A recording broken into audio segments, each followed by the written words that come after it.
Okay.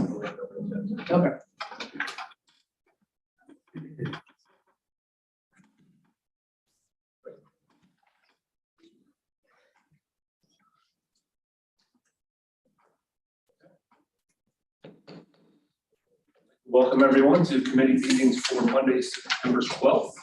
We'll start off with County Services Committee. All right, starting off with county services, 6 o'clock. First of all, we have 2 action items, but we also have Veteran Services Agency Director Michelle Dale. Hello, her.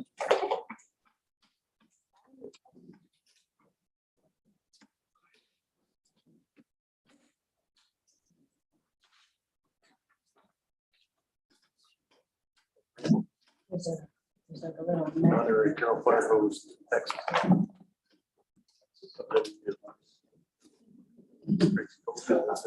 He married my cousin. They come every year for a month. We know you're from Texas. We'll speak slow. So we'll do that for y'all. There's a food. Perfect. This is Mr. Randall Goodwin. He is a life member of the Terrell Volunteer Host Company, and he resides in Johnson County, Texas, where he is the Chief of Emergency Support Services, and he is also the coordinator and founder of the CISM team, the Critical Incident Stress Management Team. And he would like to speak to you more so regarding first responders than veterans today, but this is hinging from our Connect to Protect Green Guardians suicide prevention awareness event that we hosted on the 31st. And with that, I'll give Mr. Goodwin the floor. Thank you, Michelle. I was told to speak loud and slow. I'll see what I can do. Loud's not a problem. Slow, maybe it's not. All right. I come after speaking to Michelle on meeting nights and drill nights the other night, and she told about her initiative, her program to suicide prevention. I was like, wow, that is a fantastic initiative offered by this county. I just want to point out that y'all may not be aware of it, but you are, I'm sure. Your entire county population is protected by volunteer emergency service personnel. That includes your EMS services. Your ambulances are, I'm gonna call them barely paid because we never pay our EMS services what they need to be paid. Your volunteer fire services. I told Michelle, I said, I could take a fire truck, crash it into a wall and burn it to the ground. Insurance come along in 1 year, I will have a brand new fire truck, just as shiny and red, yellow in some cases, I'm a good judge, shiny and red and probably even better than the first one that I burned to the ground. If I take your most valuable resource, the most valuable resource this county holds, that is your volunteers. If I crash one of your volunteers and burn them out and burn them to the ground, they'll never come back. That is one person you'll never see in the firehouse again, whether they just got fed up with the stress that comes along with it, or they had some sort of traumatic incident happen, or, in the worst case scenario, suicide happens. That is a resource you'll never get back. And once you lose resource once that way, you'll lose more because then there are brothers and sisters who are involved. I'm with Joe. I'm going to kind of back off and not do stuff anymore. Somebody else can do that. And y'all heard the poem about somebody else, but somebody else has actually died. There's nobody else to do what they do in this county. So to take care of your first responders, you already have a good program started called Us First. It's a peer-to-peer support team. That's what a CISM team is, Critical Incident Stress Management. It's a peer-to-peer team. Think about what your volunteer firefighter would go to. In the old days, say 40, 50 years ago, down in Texas, as well as here, used to be, what coat fits you? Yeah, okay, get on when the whistle blows. You come down here and jump on the fire truck and you can fight some fire. Your average volunteer firefighter now has to put in hundreds of hours of training. We are taking and pushing all our excess work off to the volunteer fire departments. Well, we have power lines down. Well, they'll have the volunteer fire company go and direct traffic. My basement needs pumping out. I'll have the fire company come pump it out. I can't turn off my stove. I'll call the fire company for that. So there's a lot.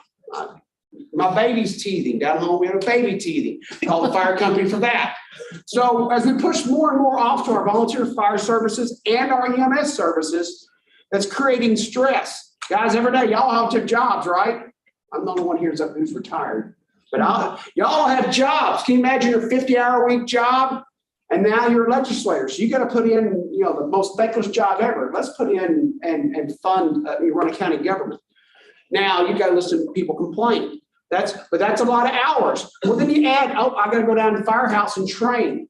Oh, now I have to go to my son or daughter's baseball game. Oh, my wife wants me to come home and watch the kids this weekend while she does, while she works. All those stresses are cumulative in your body. The firefighters are, first responders are juggling their balls. And then you throw a fire on top of that. The stress becomes cumulative. And then something happens like a catastrophic injury of a coworker, such in my case, or a tragic accident, an accident or a fire, then they drop their balls and you've lost them. They are burnt out. Now, if you can, take the team, the framework that you have already with veteran services and include your volunteer or your first responders. Let's just say first responders. There are, and that's your dispatchers, that's your police, that's your paramedics, or your EMS workers, and your volunteer fire service personnel. Studies show that after about 5 years, police officers get more complaints for excessive force use, and it all goes back to the critical stress they build up over the job. Imagine if you could address that mental health with your police forces before it gets to the point where they're getting excessive force complaints. Paramedics get complaints because they were too gruff. They didn't listen to me. It's because they're suffering stress and they become less and less attentive to their patient who this is the worst thing ever happened to in their life. This paramedic, this is the 5th time he's been to this house this week. So if you can expand your veteran services program to include first responders, you may not have to use it every day.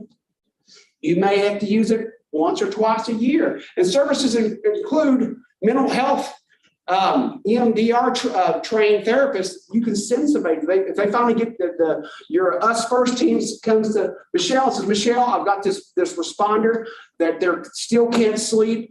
They're becoming more abusive. They're using alcohol more. Their personalities change. And we need to get them some help. They can't get over what is going on. Then Michelle will be like, you know what? I have a therapist who's a trauma therapist, not the therapist where you lay there and blame stuff on your mother, but a trauma therapist who says, yeah, this trauma therapist does EMDR. You know what? Let's get this personnel an appointment and get them in there and get them. EMDR is eye movement rapid desensitization. It helps bring both sides of brains back together to where, and it works. They've been doing it on veterans for years. That's where we get a lot of mental health services and fire services from the veterans. The Veterans Administration has done good about breaking people, and they're getting better about fixing people. So what we need to do in our civilian world, because again, these people come to your house, come to my house and care that, and we need to worry about fixing them and preventing them. Conferences and resiliency. I tell you, in my county, we have required resiliency training built into our fire academies that we do down in Texas. We have the resiliency training where that's easy enough. You can get that anywhere. You can send Michelle to a conference. The FBI National Academy teaches a brilliant responder resiliency. You just have to, take the word cop and put paramedic in there, or, cop and put, bad attitude firefighter in there, and you get the same, because they had the same symptoms. And it worked. I took the class in Roanoke, Virginia. I'll be teaching one come this January with my guy who went with me. The class was free.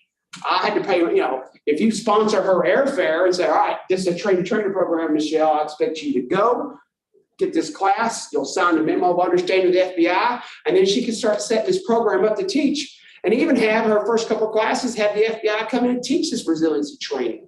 It is it's a wonderful program. There are programs all across the country. She put together a conference. I just attended one where I presented in Michigan. It was brilliant. It covered paramedics, it covered police, it covered everything. So taking care of your first responders is not as hard as you think it is. Fund them properly so they can have the best equipment, but also fund them so they can have the best mental health.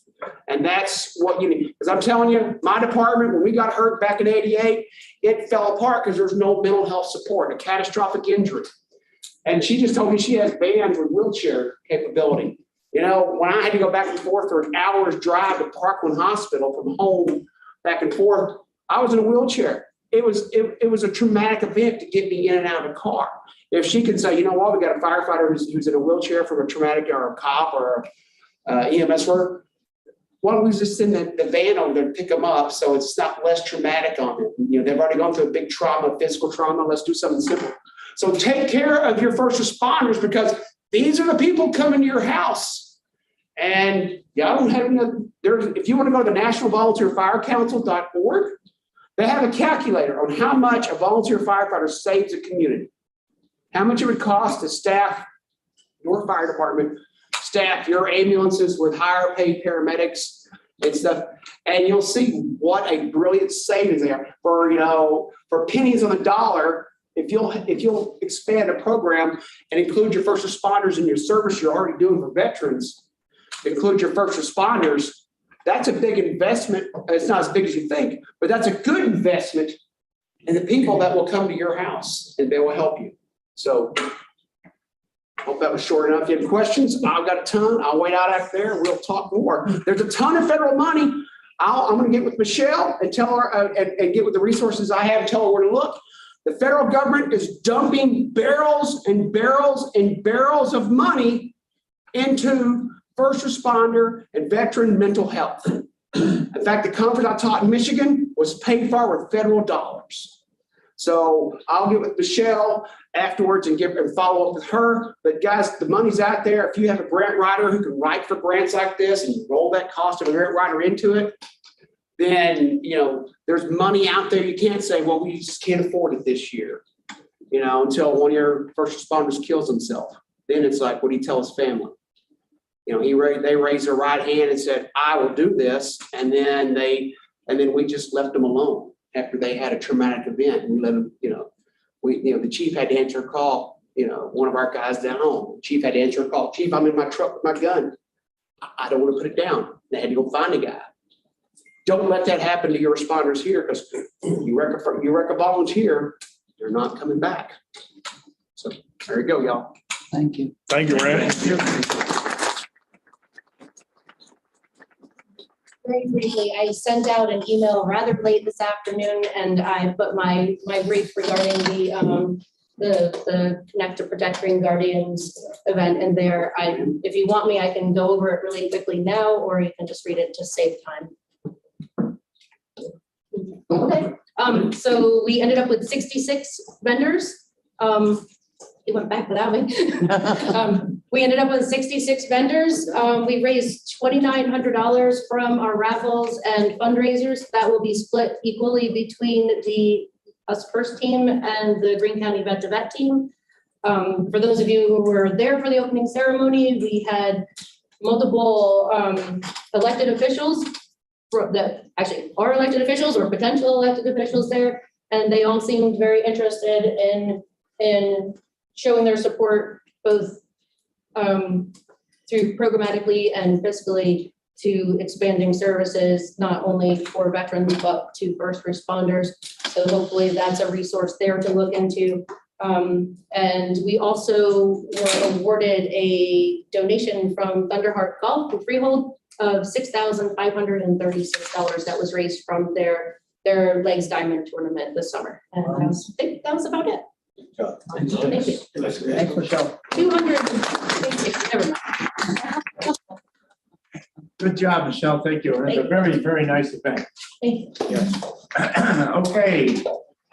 We have two proposed action items. Number one, authorizing agreement between Greene County Department of Human Services, Aging, and Northeast Home Medical Supplies, Inc. Handle and Overbought. All in favor? Aye. Any opposed?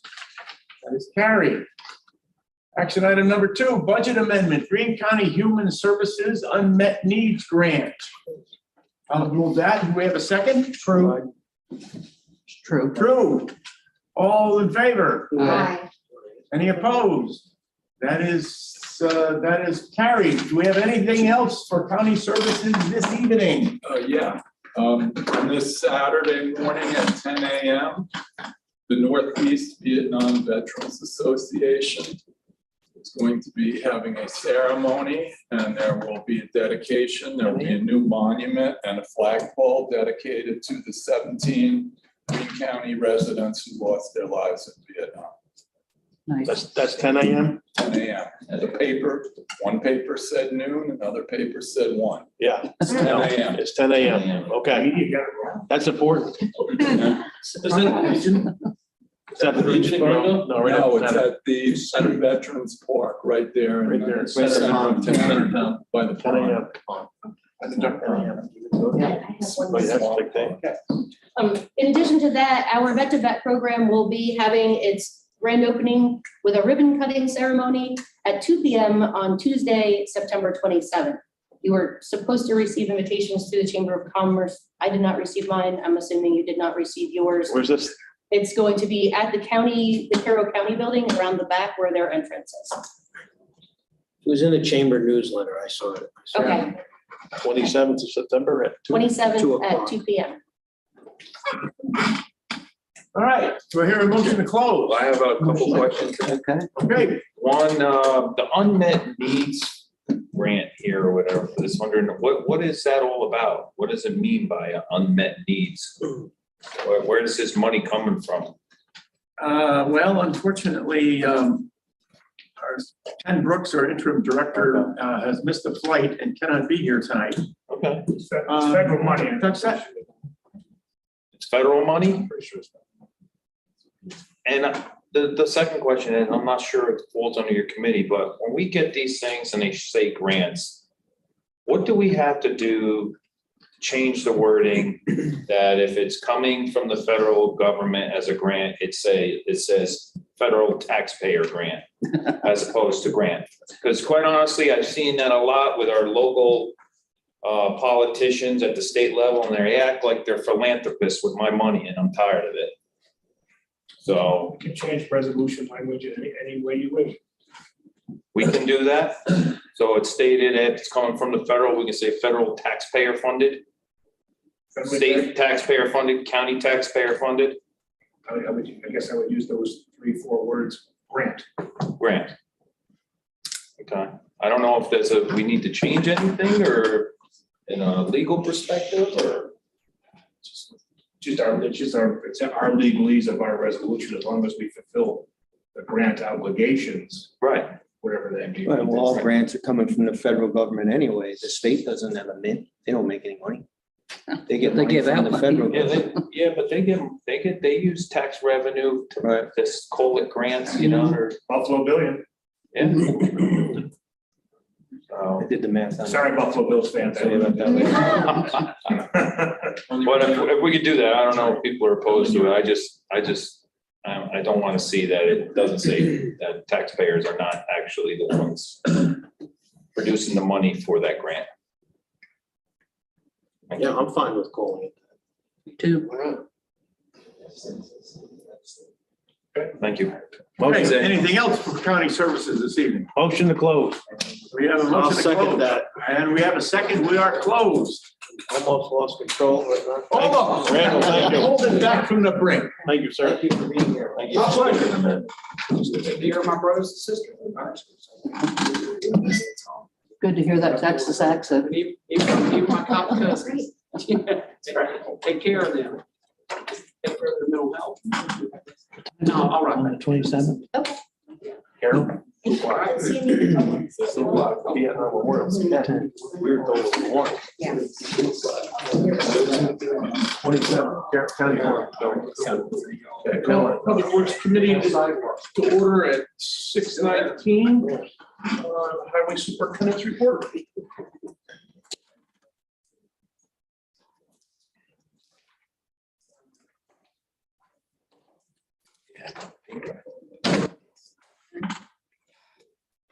Afternoon. Quickly going through this, Ken Route 22 Bridge project in the town of Durham is coming along on schedule. It should be wrapping up shortly. We are currently, they're paving the approaches and putting in the bridge rail. So the next couple of weeks, we should be hitting substantial completion on that project. Ken Route 83 Bridge, pedestrian bridge and bridge project in the town of Hunter is on schedule for 2023 with that letting date. So We've got that back on the program. It looks like that's gonna go ahead next year. All the right-of-way issues have been resolved. County Route 40 and 61 are in the design process. We're looking at maybe 2024, 2025 for the construction of those two. Timberlake and Bloomer Road are expected to go next year as well, with the letting for both of those in November of this year. So we'll get an idea of what those costs are before construction starts next year. Some of the locally funded ones, County Route 17 slope stabilization and road reconstruction, that has been completed. Evergreen did a fantastic job. It looks great. I don't know if anyone has driven that road, but the stream road, they did a very good job. So, County Route 2 culvert replacement in the town of Lexington, unfortunately, due to the delay in fabrication and with the permitting for stream work ending at the end of this month, we're gonna have to push it off till next year. Something like that, they still go forward and make sure the culvert is here, even if it's gotta be over winter? Yes, we're gonna go through with their fabrication is gonna be completed. We're gonna pay for the structure minus the delivery charges. They'll store it until next year, similar process we did in County Route 78. Okay. But it will be on the early next year to get on the schedule. So What's your stream window? June 15th would be the first time we're allowed to get into permit into the stream. And after you. Fortunately, June 15th, to September 30th is the stream restriction. That's the way our construction season goes, unfortunately. County Route 2 slope stabilization, also in the town of Lexington, a couple miles down the road. That actually is to begin September 19th for the stabilization company, but Evergreen is going to start their work on the 15th. So they're doing some prep work. They're removing some of the culverts that are in that section of roadway to prep for GSI. Did they give you a pretty good explanation of how that technology is gonna work? It is. I've never seen it before. I've seen the end result in Delaware County. Okay.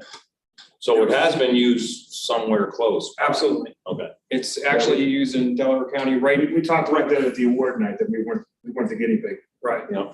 They've used this multiple across the country, but Delaware County is the closest one, right before you get into Halkett. They've used that on that road. But no, I'm actually just as interested in the full process. So I'll be out there quite often to take a look at it, to see how it goes. County Route 20, Cornwall Road Bridge, that's wrapping up right now. We're doing paving. The bridge deck was poured last week. The guide rail should be installed shortly. We are actually trying to find and work out the paving for the approaches. We're working with several of the different contractors or coming in with prices that are astronomical. Yes. But we're trying to work through it and get that project done. Black Clove Road Bridge, that's scheduled for 2023. We're still in the preliminary design phase. We submitted different alternatives. So once we get a more concrete idea of what we're doing up there, we'll submit it to the town, Hunter, and see what they think. Right now, paving has been completed for 2022. We're currently doing shoulder backup on the newly paved roads. We've rented the machine, so a lot of the work has to happen now. We paid a lot of money for rental of that piece of equipment, so we're using at a minimum 2 barns of crews to work that machine. So we haven't done a lot of work since we've acquired that. But this week, we've set aside this week to start doing some patching. I know that some of the areas are in dire need of some patching before winter. So this week, we're allocating as much as we possibly can to the end of the week. And then we're gonna have to get that machine back rolling again.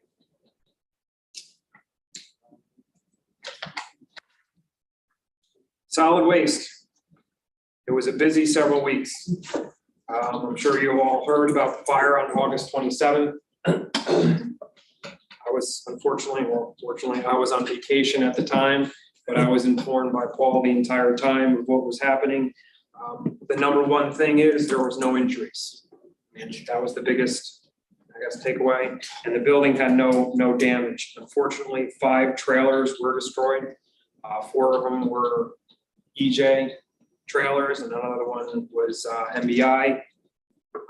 That is actually directly affected now moving forward, our hauling. And the asphalt staging area behind the Catskill transfer station was damaged severely, and we're gonna have to replace that. The takeaway is, please put this in your newspaper, put it over Facebook. Please do not dispose of your lithium batteries in garbage. There are multiple areas. We take them for free at every transfer station. Home Depot, Lowe's takes them for free. Do not dispose of them in the garbage. They are an extreme fire hazard. I don't know how many times since the fire, we've had close calls where we had to put out fires at the transfer stations because of lithium batteries. This is a major problem that the public needs to understand. It is free to dispose of this at all the transfer stations, Home Depot and Lowe's. Please do that.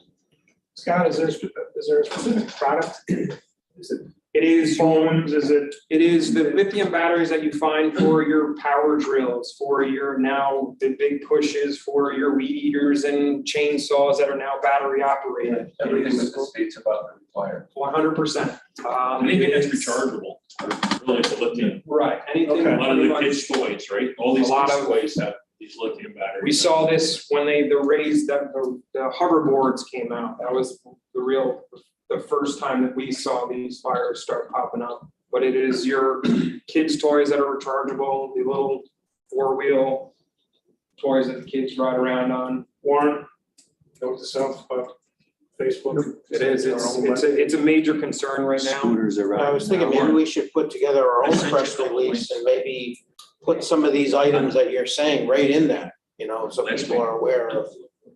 And every fire that we've had has due to lithium batteries. Maybe list all of those types of batteries that you're saying and put. I should take a picture of what is. Now you got these all these electric bikes coming out now. Absolutely. That's the big thing right now. They're all lithium batteries. And cars, Huh? and cars. Yeah. Yes, very much Well, so. we're not putting cars in the. You're not putting a car battery in. I hope. Well, you never know. These haulers will put their We'll get in trouble if they household didn't. garbage into the truck, and then it compacts in the truck, and it damages that battery. Well, nothing happens right away. Right, it smolders. Hours later, it'll start Right, smoldering. or we run it over with the excavator. Or you run over the excavator, puncture it. All of that, it just takes hours to start getting that reaction to happen, and that's what happened in our transfer station. Everybody had gone home for the day, and by the time the fire company was notified, there was 3 trailers burned. We do our best to educate. We That's do. what I say. Where do recycled lithium batteries go? Where do they go after we have All to recycle. And do they extract the Yes. lithium and Yeah. reuse it and go with a new product? Correct.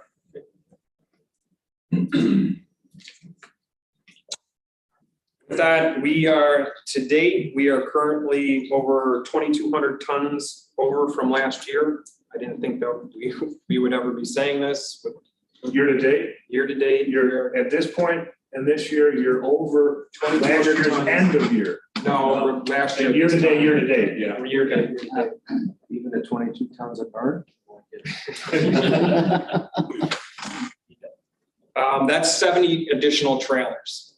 So when we are trying to push our haulers to provide us with additional trailers, we only estimated 75,000 tons, similar to what we had last year. So when we're asking for additional trailers, we have to understand that we are over what we initially estimated for that. So But are they keeping up with the amount of trailers that they provide, that they're supposed to provide? Are they providing what the contract is saying? it's a hit or And miss. how did we make out with finding out what kind of repercussions we have against that? I mean, we have a performance bond that we have, but there's no, we have to be careful. There's only, the next bidder was tremendously more expensive. Considerably more. But are they keeping up with what they're supposed to supply? For the most part, I mean, we're drastically over what. I know, but I'm saying, if we could use 1,000 trailers a year, but in the contract it says we're supposed to be providing 800, are they providing the 800 or are they providing 650? They are providing what they're contractually obligated. We are trying to push them to give us more at times. Now, there's no time period what they are supposed to give us, those new trailers. So sometimes we get an influx of waste and we request more at certain times. Holidays, we get an influx of waste. So we're trying to get, and we try to work out with the haulers. Sometimes there's wind that shuts down the landfills. If that happens, now there's no trailers because they're all full already. So and then it takes a week or two for them to catch up. Well, we're accepting all the waste. So there's a balance that we're trying to, balancing act that we're trying to work out with the hauler. Was our previous hauler not living up to what our expectation was? Yes, they've switched haulers now. He was doing much better. Doesn't help that 4 of their trailers were just destroyed in a fire. We're trying to work that out and work through it. But the volume of waste coming into our transfer station is just continually goes up. And it's this new hauler, 90% due to C&D. but with this new hauler, you feel confident that moving forward, it'll be Yes. better than it was in the past? Absolutely. And while we're on that, at the Hunter Transfer Station, the new house. they put up, Yes. Is there any way we can get, I've been questioned about a canopy or a roof maybe over? Yes, we were looking into a canopy or a cover over Just top of some the sort of window. pay, right. Yes, Okay, yes. thank you. Yeah. The new hauler, does he have the opportunity to sub out? He is. He is subbing? He has to. After we burnt up. Trucks and the trailers? Yeah. Okay. Yeah, they're in the same boat as everyone else. They're trying to find drivers. I mean, when it takes 3.5 hours, 4 hours to get to Syracuse landfill, I mean, how many trips every trailer requires a driver. So it's a tough spot that I think that we're all in, and we're trying to balance it. Any update on the DEC permit renewal? No, we have not heard anything from DEC. We spoke to them briefly after the fire, but other than that, we haven't heard any response regarding them. Is the C&D landfill closed in Rensselaer? To certain, not close, I mean, it's open, but they're at a limited tonnage.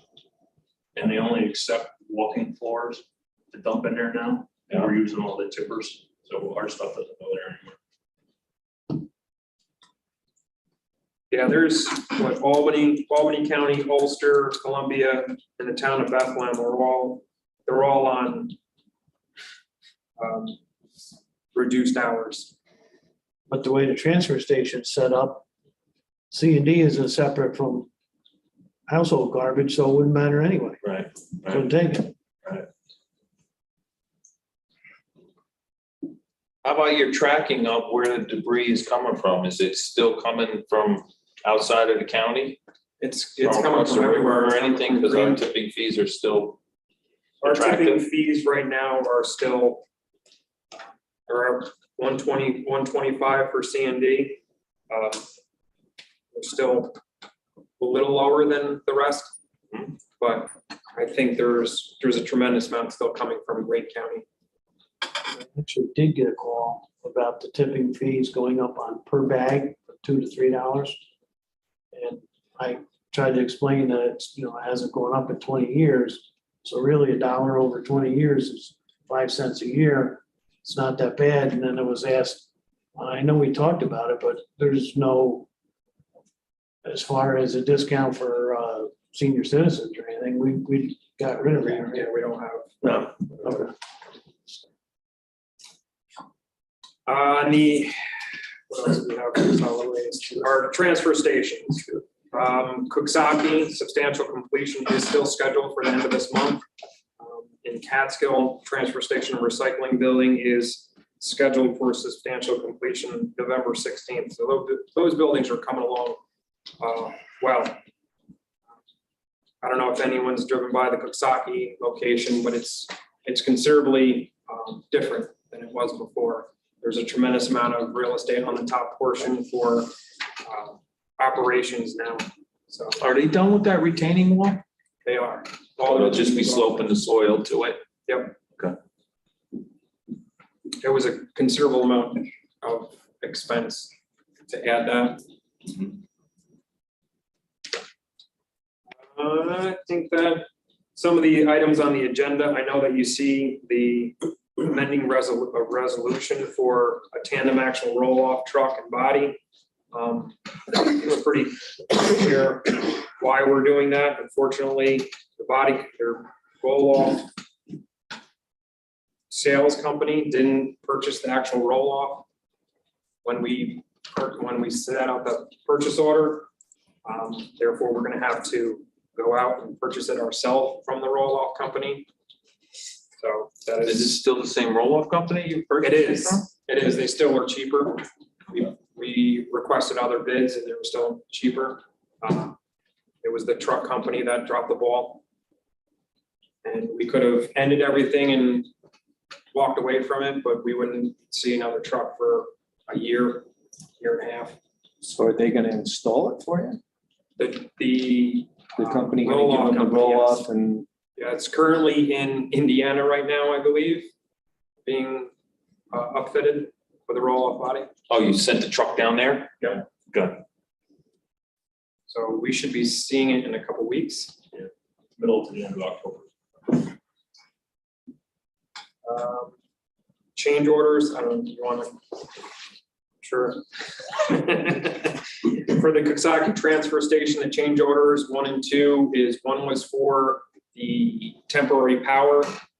The original power was coming from the road and into the building, what was gonna cause, or on the ground, which was gonna cause a construction nightmare for the structure itself. We decided to go with a 35-foot pole. That was the original one.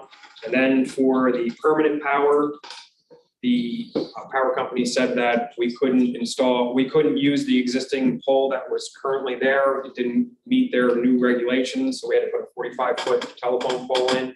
And then from there, we did underground. It was just a better setup since they've already told us we couldn't use the existing. So that part wasn't in the original scope of the project to go underground? It was not. It was, the original part was go overhead from the existing pole. But since we've already had to pull out that pole, we decided to go underground because it was just it wouldn't get in the way. Anytime you have overhead lines, it's generally. How did you just do Hunter? Did you just go underground with Hunter? Yes, everything is underground. And what about the single stream recycling? Will that be underground to it also? You don't have to worry about messing them with their tar arms or whatever. Absolutely. Driving down through and rolling their tar or whatever. So it's not just for pole, it's for the tube, conduit, everything for underground? Absolutely. Okay.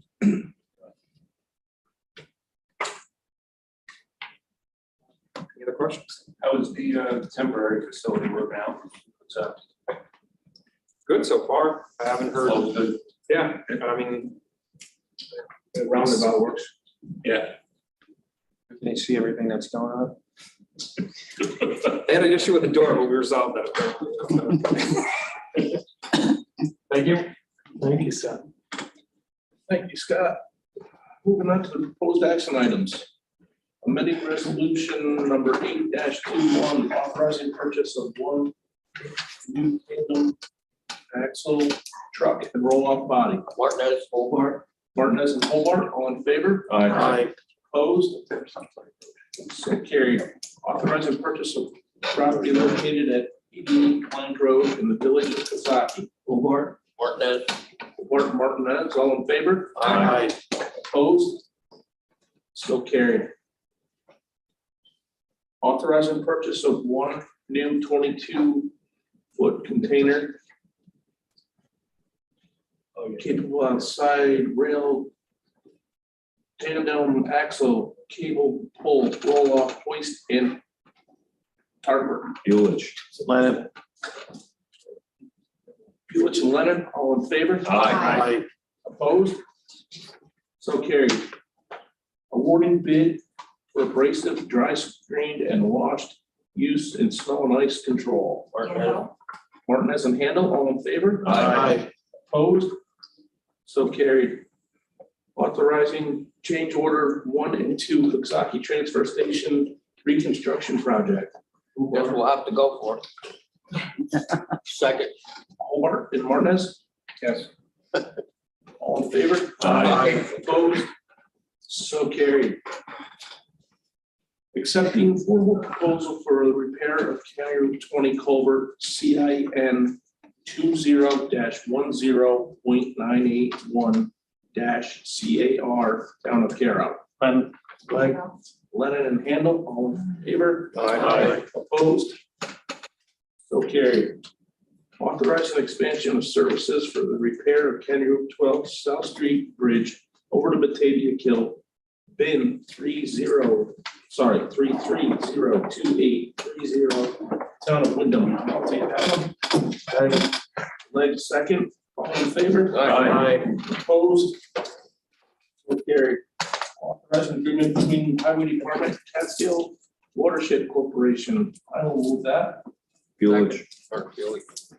Going to Buelich, all in favor? Aye. Opposed? So carried. Designated portion of County Route 6, Spruceton Road, Tunis, Edwin Rapplier Jr., Memorial Drive. Flag. Darrell, I'll second. All in favor? Aye. Opposed? So carried. Anything else to come before Public Works Committee? Turner, and second by Lennon, and all Lennon. Favor? Aye. Opposed? None. Hey, in case anybody doesn't know, Tunis Rapplier was one of the 17 who died in Vietnam. His name on the memorial in Greenville this Saturday. Okay, I'd just like to say one thing. The convention was very successful. This week in Athens and weekend in Carroll. A lot of spectators came out, Tommy, myself, Sherry, Carol. We had a good parade and they had some nice